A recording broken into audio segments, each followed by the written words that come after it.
پہ قرآن سنا دے. واہ واہ واہ. زندگی کو تو پلٹ دیا بھائی امام حسین نے کربلا میں. صلوات بھیجے محمد والا.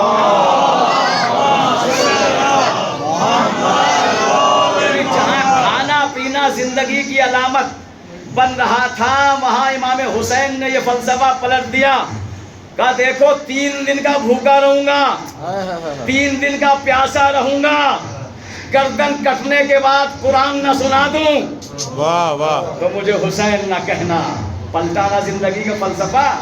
یزیدی لشکر سوچ رہا تھا کہ ہم نے حسین کی گردن کاٹ لی, ہم جیت گئے, اور جا کے ابن زاد اور پسر سعد کو خبر بھی دی سپاہیوں نے, پسر سعد ہم جیت گئے. کیوں؟ اس لیے کہ ہم نے حسین کا گردن کاٹ دیا, ہم نے حسین کا گلا کاٹ دیا. ہماری جیت ہو گئی. توجہ کیجیے گا, ہماری جیت ہو گئی. ہمارا مقصد تو وہی تھا نا, ہماری فتح ہو گئی. اچھا ایک لمحے ابھی یہ کہہ کے جملہ رکے تھے یزیدی پسر سعد سے.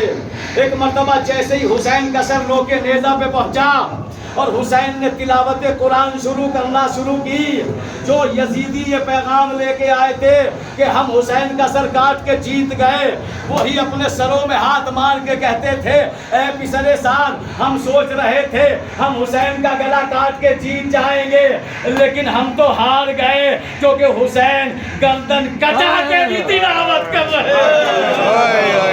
حسینیت, حسینیت, یزیدیت, آواز بلند تر نعرہ سلوات.